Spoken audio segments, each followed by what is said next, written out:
Good afternoon, students. Today we are going to learn the next part of our lesson, an epitome of courage. Yesterday we learned that Dr. Stephen Hawking. We learned about Dr. Stephen Hawking. Dr. Stephen Hawking is one of the greatest scientists of this century. He was suffering from a very rare disease, but he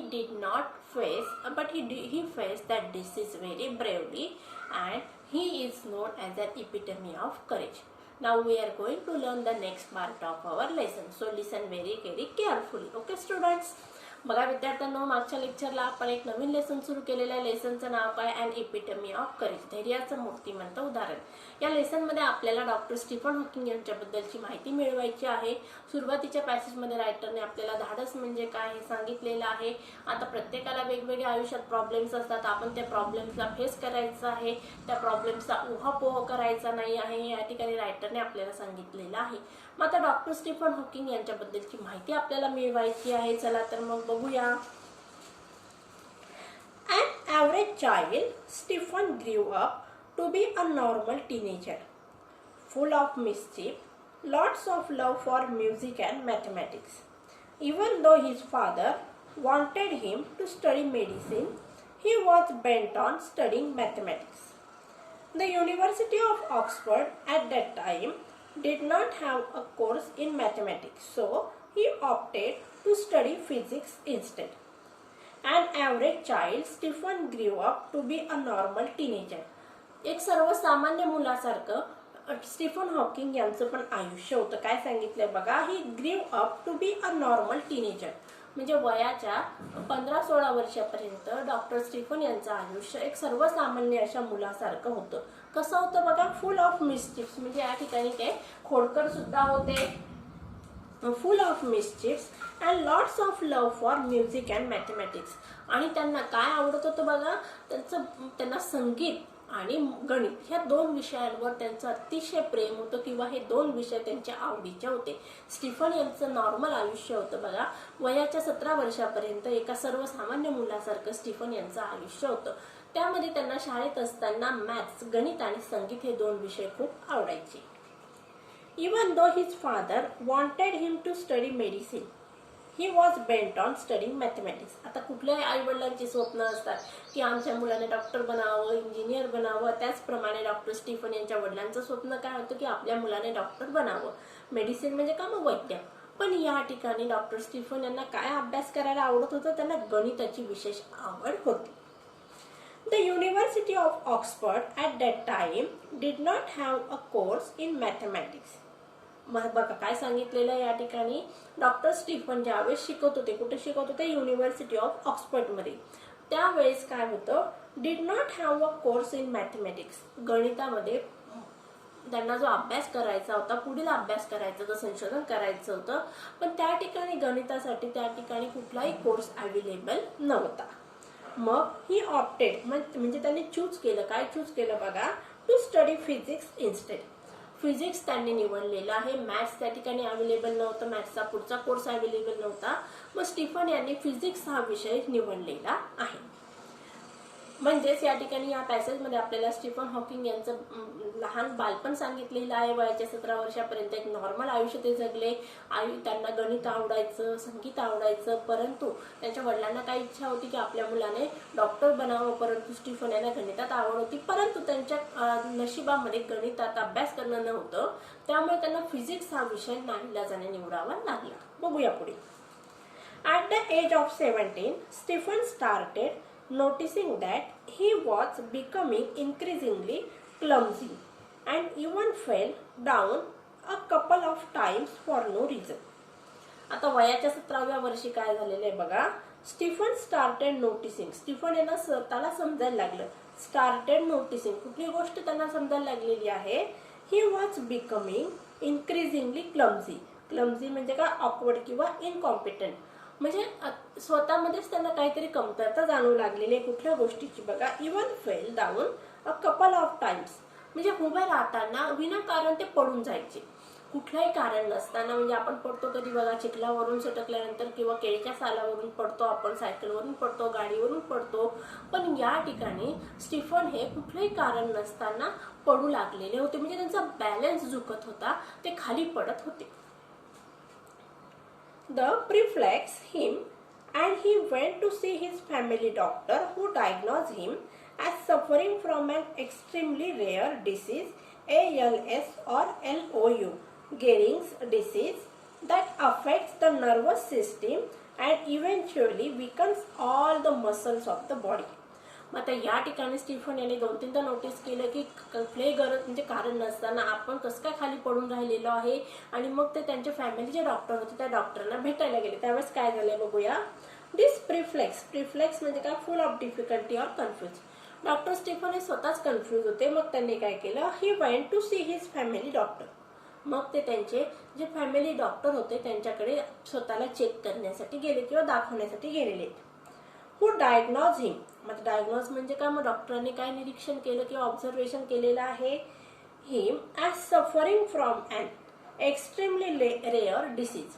मग डॉक्टरांनी निदान केलं की Stephen हे यांना एक आजार झालेला आहे. रेअर म्हणजे काय, अतिशय दुर्मिळ असा आजार त्यांना झालेला आहे. काय नाव दिलं बघा त्या आजाराचं, ALS or LOU, गेरिंग्स डिसीज. कुठला आजार होता, गेरिंग्स डिसीज हा आजार त्यांना झालेला होता. दॅट अफेक्ट्स, आता त्या आजाराचे परिणाम काय आहे ते पुढे दिलेले. That affects the nervous system and eventually weakens all the muscles of the body. आपली मज्जासंस्थेवर त्या आजाराचा परिणाम होतो आणि आपल्या शरीराचे जेवढे मसल्स असतात, म्हणजे जेवढे स्नायू असतात, तेवढे स्नायू काय करत जात असतो, हा आजार कमकुवत बनवत जात असतो. Stephen says that even as a child his muscles coordination was nothing to write home about. आता काय सांगितलंय बघा, ॲज अ चाइल्ड म्हणजे ते शाळेत असताना सुद्धा काय झालेलं आहे, हिज मसल्स कोऑर्डिनेशन म्हणजे त्यांच्या शरीरातील जे मसल्स होते त्यांच्यामध्ये एक विशिष्ट असा समायोजकता नव्हती. मग त्यामुळे त्यांचं हँडरायटिंग पण चांगलं येत नव्हतं. He recollects that his handwriting would send his teacher into a fit of frenzy. Fit of frenzy म्हणजे काय, great annoyance or a rage. म्हणजेच या ठिकाणी मग स्टीफन यांना आठवले की आपण शाळेत असताना आपलं हँडरायटिंग खूप घाणेरडं होतं किंवा डर्टी होतं, आणि ते डर्टी हँडरायटिंगकडे बघून मग टीचर खूप रागवायचे. कशामुळे, मग त्यांच्या शरीरामध्ये जो असमतोलपणा आलेला होता, त्या असमतोलपणामुळे त्यांना लिहिता सुद्धा व्यवस्थित येत नव्हतं. Nor was he incline towards sports. आता त्या म्हणजे यामुळे त्यांच्या शरीराचा जो प्रॉब्लेम होता त्या प्रॉब्लेममुळेच त्यांचं हँडरायटिंग पण छान येत नव्हतं, आणि त्यांना खेळामध्ये पण कुठल्याही गोष्टी खेळण्यामध्ये पण इंटरेस्ट नव्हता. Nevertheless this disease came as a bolt from the blue. आता bolt from the blue is a phrase. त्याचा अर्थ काय होतो बघा, a sudden unexpected shock or a surprise. म्हणजे अचानकपणे झालेला एक आघात होता. आता बघा विद्यार्थ्यांना, तुम्हाला परीक्षेला use this phrase in your on words. मग त्या ठिकाणी लिहायचंय, अ बोल्ट फ्रॉम द ब्ल्यूचा अर्थ दिलेला आहे सडन अनएक्सपेक्टेड ऑर सरप्राईज, म्हणजे अचानकपणे धक्का देणे. India won the world cup and it was a bolt from the blue. Okay. किंवा my friend came from the America after 5 years and it was a bolt from the blue. समजलं इथपर्यंत? बघूया पुढे. म्हणजे स्टीफन या ठिकाणी आजारी पडले, ते 2-3दा म्हणजे 2-3दा ते पडले होते. उभं राहिल्यानंतर ते पडू लागले. मग त्यांना लक्षात येऊ लागलं की असं का होतंय. मग याचं कारण शोधण्यासाठी स्टीफन त्यांच्या फॅमिली डॉक्टरकडे गेले. फॅमिली डॉक्टरकडे गेल्यानंतर डॉक्टरने निदान केलेलं आहे की त्यांना एक असाध्य असा आजार झालेला आहे, गेरिंग्स नावाचा आजार झालेला आहे. त्या आजारामध्ये काय होतं विद्यार्थ्यांना, मज्जासंस्थेमधले आपले जे मज्जासंस्था आपली कमकुवत होत असते आणि आपले मसल जे असतात ते कमकुवत होत जातात. मग त्या कमकुवत मसल्समुळे या ठिकाणी काय सांगितलेलं आहे की स्टीफन यांचं शाळेत असताना जे हँडरायटिंग होतं ते अतिशय डर्टी होतं, आणि त्याचबरोबर त्यांना स्पोर्ट्समध्ये पण इंटरेस्ट नव्हता. बघूया पुढे. How much time he had left on this planet was very uncertain.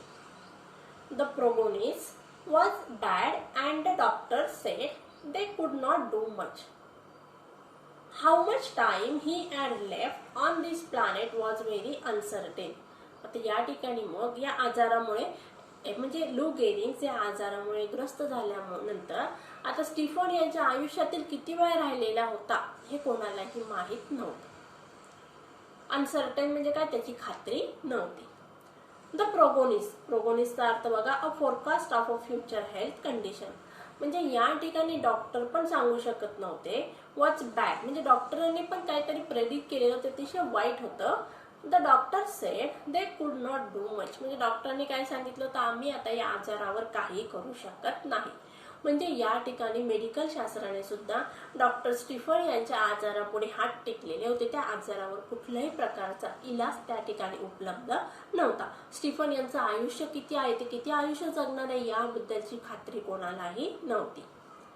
Undaunted, Stephen decided to continue his research and even got engaged to Jane Wilde. Undaunted म्हणजे काय, नॉट अफ्रेड ऑफ मिसफॉर्च्युन्स. आता या ठिकाणी एवढा भयानक आजार आपल्याला झालेला आहे, या मसल्स आपले काम करत नाही, मज्जासंस्था काम करत नाही आहे, आपल्याला पुढे काय काय फेस करावं लागणार आहे याची स्टीफन यांना अजिबात कल्पना नव्हती. किंवा या कल्पना नव्हती म्हणजेच या आजारावर कुठलंही औषध नाहीये, भविष्यामध्ये हा आजार किती उग्र स्वरूप घेऊ शकतो याची जाणीव असून सुद्धा स्टीफन यांनी काय केलेलं आहे, त्या आजारापुढे हात टेकले नाही. डॉक्टरांना माहित नव्हतं की स्टीफन किती वर्ष जगतील आणि त्याच्यावर कुठल्याही प्रकारचे औषध पण अवेलेबल नव्हते. मग या ठिकाणी स्टीफन यांनी कुठल्याही प्रकारे त्या आजारापुढे गुडघे टेकले नाही. मग त्यांनी काय केलंय बघा, त्यांनी त्यांचं जे आयुष्य आहे ते आयुष्य व्यवस्थित जगलेलं आहे. काय सांगितलं बघा, Stephen decided to continue his research. मग त्यांनी आपलं जे संशोधन आहे ते संशोधन अखंड करण्याचं ठरवलेलं आहे. आणि त्याचबरोबर even got engage to Jane Wilde, आणि त्याचबरोबर त्यांनी मग कोणाशी लग्न केलं, जेन वाइल्डशी त्यांनी लग्न पण केलेलं आहे. Hawking says that ironic as it may sound, it is at this dismal stage he began enjoying life the most. आता बघा, आपण काय म्हणतो, मी आयुष्यात म्हणजे आनंद, सुख किंवा दुःख असे पर्व असतात. आता आनंदाच्या वेळी आपण सगळ्या जण आपल्या मदतीला असतात किंवा आपल्या सोबतीला असतात, त्यावेळेस आपण चांगल्या चांगल्या गोष्टी करत असतो. दुःखाच्या वेळी आपले मित्र परिवार आपली साथ सोडून जात असतात. मग या ठिकाणी स्टीफन यांनी काय सांगितलेलं आहे, म्हणजे अशा या वाईट प्रसंगी मी माझं आयुष्य आनंदाने उपभोगलेलं आहे. डिस्मल म्हणजे काय, ग्लूमी किंवा डिप्रेसिंग. म्हणजे अशा या भयानक पिरियडमध्ये सुद्धा he began enjoying life the most, मी माझं आयुष्य जास्तीत जास्त आनंदाने जगलेलो आहे. This he says was because he started living life for the movement. आणि हे असं का म्हटलं त्यांनी, कारण त्यांचं जे आयुष्य होतं ते आयुष्य जगायला त्यांनी सुरुवात केली होती. कुठलाही क्षण या ठिकाणी त्यांनी वेळ किंवा क्षण वाया न घालवता जे आपल्या आयुष्यामध्ये आपल्याला करायचं आहे त्यांनी संशोधन सुरू केलेलं आहे, वैवाहिक आयुष्य जगत आहे, फॅमिली लाईफ जगत आहे.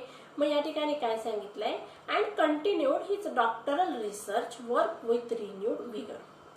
आता बघा, मी आत्ताच सांगितलं संशोधन करत होते ते.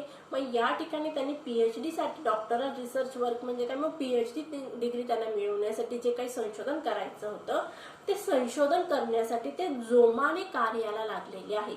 म्हणजेच मी आजारी आहे, मला हे झालेलं आहे, मला ते झालेलं आहे, अशा प्रकारे त्यांनी कुठल्याही गोष्टीचा उहापोह केला नाही किंवा त्या गोष्टी मनाला लावून न घेता जे आहे त्याचा स्वीकार केला आणि पुढचं आपलं आयुष्य आनंदाने जगायला सुरुवात केली.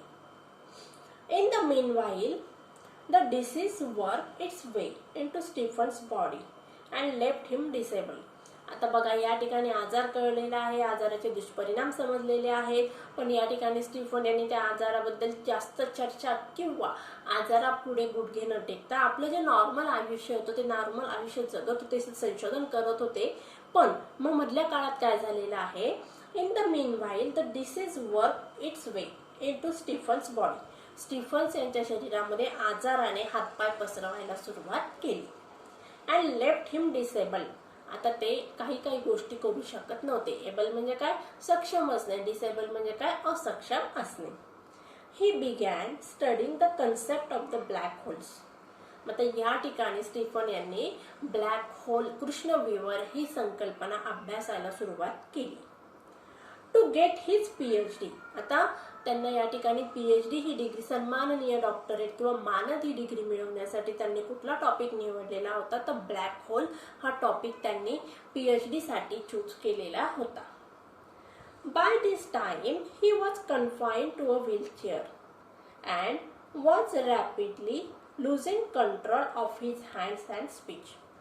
मग आता म्हणजे ज्यावेळेस ते सन्माननीय अशी मानद अशी डिग्रीचा अभ्यास करत होते, ब्लॅक होल्स हा विषय निवडलेला होता, त्यावेळेस त्यांच्या शारीरिक स्थितीचं वर्णन करण्यात आलेलं आहे. He was confined to a wheelchair. म्हणजे या ठिकाणी स्टीफन हॉकिंग यांना चालता येत नव्हतं, त्यांना व्हीलचेअरची मदत घ्यावी लागत होती. And was rapidly losing control of his hands and speech. म्हणजे हातावरचं त्यांचं नियंत्रण सुटलेलं होतं आणि त्यांना बोलताही येत नव्हतं. आतापर्यंत विद्यार्थ्यांना आपण जे शिकलेलो आहोत ते तुम्हाला समजलंच असेल. आता येणाऱ्या नेक्स्ट लेक्चरमध्ये आपल्याला स्टीफन हॉकिंग यांच्या शरीरामध्ये कुठले कुठले बदल होत आहेत आणि त्या बदलांना ते कसे सामोरे जात आहे हे बघायचं आहे. मला वाटतं तुम्हाला सगळ्यांना हा लेसन समजला असेल, इथपर्यंत शिकवला आहे. So take care and good.